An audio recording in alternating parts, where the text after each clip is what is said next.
செல்வ செழிப்பு யோகத்தை பெறப்போகும் மிதுன ராசி அன்பர்களே, இப்போ நடக்க போகிற ராகு கேது பயிற்சி ஒரு சுப பயிற்சியாக உங்களுக்கு யோகத்தை தரப்போகிறார்.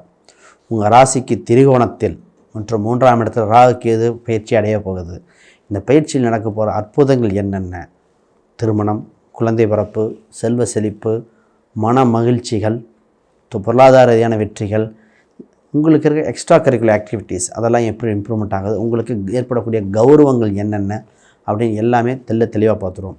முதல்ல அனைவருக்கும் வணக்கம். நான் உங்கள் ஸ்ரீ சுபம் விஜயகுமார். இந்த சேனலை புதுசாக பார்க்குறவங்க சப்ஸ்கிரைப் பண்ணிக்கோங்க. கேள்விகள் சந்தேகங்கள் இருந்தால் இதை பார்த்துட்டு கமெண்ட் பண்ணுங்கள்.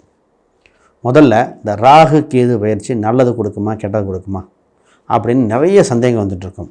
பொதுவாக இந்த வருடத்தில் 3 பயிற்சி, அதில் இறுதியாக ராகு கேது 2 கிரகங்களும் ரொம்ப வலிமையான பிளானட்டுங்க.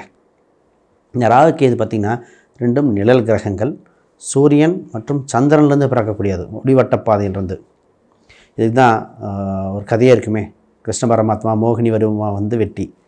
இதுன்னு சொல்லணும்னா, இப்போ இந்த கிரகணங்கள் ஏற்படுது பார்த்திங்களா, சூரியனை விழுங்கும் தன்மை கொண்டு சந்திரன் மறையுது. அப்போ இந்த ராகு கேது பார்த்திங்கன்னா ஜாதக சூரியன் கேது ராகு சந்திரன் உள்ள ஒரே டிகிரியில் இருக்கும். அப்போ தான் பார்க்கணும். அப்போ கண்ணுக்கு தெரியாத ஒரு பிளானட் ஒரு குறிப்பிட்ட ஒரு ஆங்கிள் டிகிரியில் அவ்வளோ பெரிய யோகத்தை கொடுக்குது. அது நமக்கு எவ்வளோ பெரிய தாக்கத்தை கொடுக்குறது பற்றி தான் இங்கே பேச போகிறேன். முதல்ல மிதுன ராசிக்கு ஒரு இடமாற்றத்தின் மூலம் ஒரு வளர்ச்சியின் மூலம் ஒரு வெற்றி. அப்போ ஒரு இடமாற்றத்துக்கு தயாராகுங்க. இப்போ பெண்ணாக இருந்தால் தாய் வீட்டுக்கு சென்று வருவாங்க, ஆணாக இருந்தால் தன் பூர்வீக ஊருக்கு சென்று வருவாங்க. இப்போ தான் ஆண் பெண் இருவரும் தன் படித்த காலேஜுக்கு போகிறது, ஸ்கூலுக்கு போகிறது, தான் வேலை செஞ்ச இடத்துக்கு போகிறது, தன் பூர்வீகம். அப்போ ஆல்ரெடி வேறு ஒரு முதல் இருந்த இடத்துக்கு சென்று வருகிற காலகட்டம் வந்தாச்சு. இந்த நேரத்துக்கு ஒரு பயணம் இருக்கும். குடும்ப ரீதியாகங்க ஃபஸ்ட்டு திருமண யோகம் வந்தாச்சு. திருமணத்துக்கு இப்போ ரொம்ப நாளாக தடை பண்ணிட்டு இருந்த ராகு கேது முன்னாடி நின்று நடத்துகிற மாதிரி இப்போ உங்களுக்கு தசாபத்தியில் ராகு கேது தசாபத்தியோ அந்தரமோ எது வந்தாலும் நடந்துடும். இப்போ திருமணம் சுப திருமணமாக இருக்க போகுது. இதனால் திருமணத்துக்கு மெயினாக பாருங்கள். திருமணம் சம்மந்தப்பட்ட வரன் தானாக தேடி வர வாய்ப்புண்டு. அதுக்காக வெயிட் பண்ண அவசியம் இல்லை. நீங்கள் ப்ராசஸ் பண்ணுங்கள். அவங்க ஓகேன்னு சொல்லக்கூடிய காலகட்டமாக இருக்கிறது. ஆண் பெண் இருவருக்கும் மனதுக்கு பிடித்த வளர்ச்சியான படிநிலை. ஒரு சிலருக்கு ஆல்ரெடி கல்யாணமாக டைவர்ஸ் ஆனவங்க இருப்பாங்க. ஒரு சிலர் குழந்தையோடு இருக்கிறவங்க இருக்காங்க. அவங்களுக்கெல்லாம் என்னென்னு அவங்களுக்கும் திருமணம். இப்போ 9ஆம் வீட்டில் இருக்கிற பாக்கியஸ்தானத்தை ராகுனா ஒரு பிரிவினை குறிக்கும். பிரிஞ்சால் சேர்த்து வைக்கும். அதோட வேலையாக இருந்தால் நல்லா இருந்தால் பிரித்து விட்டுரும், பிரித்து விட்டால் சேர்த்து வைக்கும். அப்போ அந்த கிரகங்கள் உங்களுக்கு திருமண யோகத்தை கொடுக்குது. கூட்டு சம்மந்தப்பட்ட செய்யும். இப்போ தொழில் ரீதியாக ஒரு கூட்டு பண்ணுங்கள், பார்ட்னர்ஷிப் போட்டுக்காங்க, தனித்து இருக்க வேண்டாம். நான் புது நண்பர்களை அறிமுகப்படுத்தும். நண்பர்கள் மூலம் ஆதாயம் இருக்கும். உங்களுக்கு ஒரு லைஃப்பில் ஒரு எக்ஸ்பேன்ஷன், நாலேஜ் எக்ஸ்பேன்ஷன் சூப்பராக கொடுக்கும். நிறைய விஷயம் கற்றுக்க போகிறீங்க, நிறைய அனுபவத்தை கொடுக்க போகுது. சரி, வேலை விஷயம் பார்ப்போம். வேலை உங்கள் 6ஆம் அதிபதி, அவரே 11ஆம் அதிபதி. 11ஆம் வீட்டை ராகு கண்ட்ரோல் பண்ணி வைக்கிது. உங்களுக்கு பொதுவாகவே வேலை என்ற இடத்துல ஒரு வளர்ச்சி உண்டு. நல்லா டெவலப் ஆகிற காலகட்டம். இந்த நேரத்தில் ஒரே ஒன்று மட்டும் தோணும், சின்ன ஒரு பிரேக் எடுத்தா கொஞ்சம் 1 மந்த் 2 மந்த் கொஞ்சம் பிரேக் எடுத்து திருப்பி கன்டினியூ பண்ணலாமான்னு தோணும். அப்போ ரொம்ப பரபரப்பாக வேலை செஞ்சுட்டு இருப்பாங்க. கொஞ்சம் ரிலாக்ஸ் ஆகணும். ஒரு 10 நாள் லீவு போட்டுட்டு, பிரேக் எடுக்க முடியாதவங்க ஒரு லீவு மாதிரி போட்டுட்டு ஒரு இன்பச் சுற்றுலா, ஒரு லாங் ட்ராவல் இந்த மாதிரி ஒன்று போயிட்டு வந்து அதுக்கப்புறம் கன்டினியூ பண்ணும்போது இன்னும் வளர்ச்சியாக இருக்கும். அப்போ இடையில் ஒரு ரிலாக்ஸேஷன் பாயிண்ட் தேவைப்படுது. அந்த ரிலாக்ஸேஷனுக்கு கரெக்டாக நேரம் காலம் பார்த்து ஒருத்தர் எப்போ கேட்குறாரு, வருகின்ற டிசம்பருக்கு 2025 டிசம்பருக்கு இப்போ கேட்குறாரு.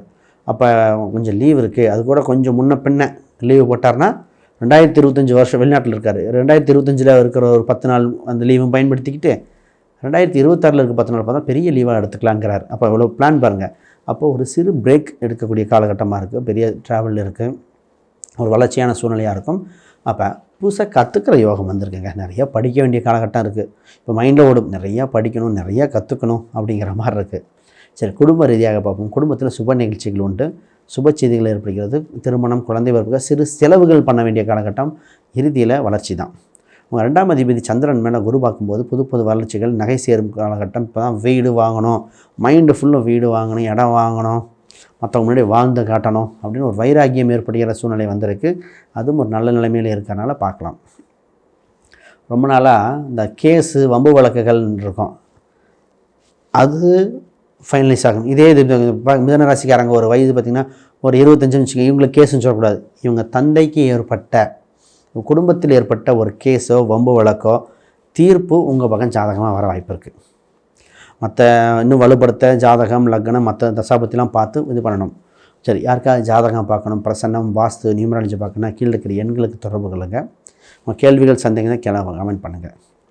இப்போ உங்களுக்கு இந்த கேஸில் வெற்றி பெற இந்த கோச்சார் ரீதியாக இருக்குது, தசாபத்தி ரீதியாகவும் பார்த்து வலுப்படுத்தணும்.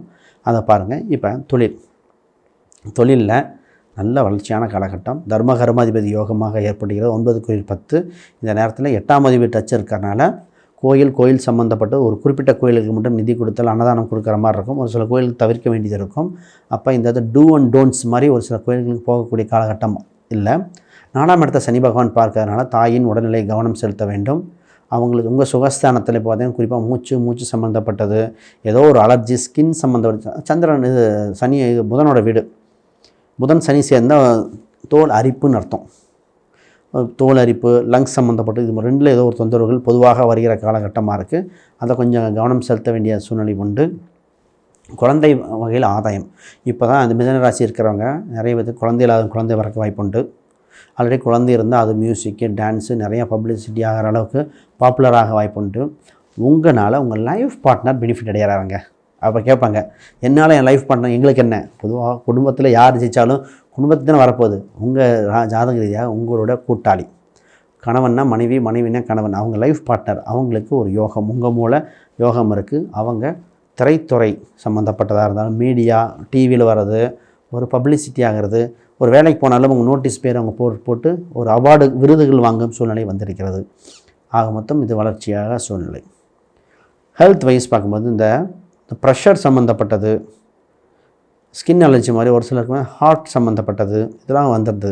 இதெல்லாம் இப்போ டெவலப் ஆகிற சூழ்நிலை இருக்குங்க. உங்கள் ராகு 9ஆம் இடத்துல இருக்குது, 3 கேது. இப்போ என்ன சொல்லணும்னா, இந்த செக்லிஃப் சைன் பண்ணுறது கவனம். வண்டி வாகனம் குறிப்பாக பைக்கெலாம் கவனமாக பார்த்து போகணும். இந்த இடத்துல டாக்குமெண்ட் எல்லாம் ரினியூ பண்ண வேண்டியது. டாக்குமெண்ட் பேர், ஆதார், பேர் எல்லாமே டாக்குமெண்ட் சம்மந்தப்பட்ட அனைத்து ரினியூவல் பண்ண வேண்டிய சூழ்நிலை உண்டு. பாஸ்போர்ட் ரினியூவலாக இருக்கலாம். இந்த இடத்துல வீசா ட்ரை பண்ணால் கிடைக்கும். வெளிநாடு சம்மந்தப்பட்ட பயணங்களுக்கு ஆதாயமாக இருக்குது. இன்வெஸ்ட்மெண்ட் பண்ண யோகங்கள் உண்டு. இது மாதிரி சொல்லிகிட்டே போகலாம். ரைட், நிறையா இருந்தாலும் இப்போ ஒரு சில கோயில் பரிகாரம் சொல்லிவிட்டு எண்கள் சொல்லிவிட்டு நிறைவு பண்ணுறேன். அதற்கு முன்னாடி யாராவது ஜாதகம் பார்க்கணுன்னா கீழே இருக்கிற எண்களுக்கு தொடர்பு கொள்ளுங்கள். இப்போ கோயில் ரீதியாக நீங்கள் இப்போ பண்ண வேண்டிய கோயில் பார்த்திங்கன்னா, குழந்தை வடிவத்தில் உள்ள ஒரு தெய்வம், குருவாயூராக இருக்கலாம், ஏதோ ஒரு குழந்தை வடிவத்தில் தெய்வத்துக்கு வழிபாடு செய்ய மிகுந்த யோகத்தை கொடுக்கும்.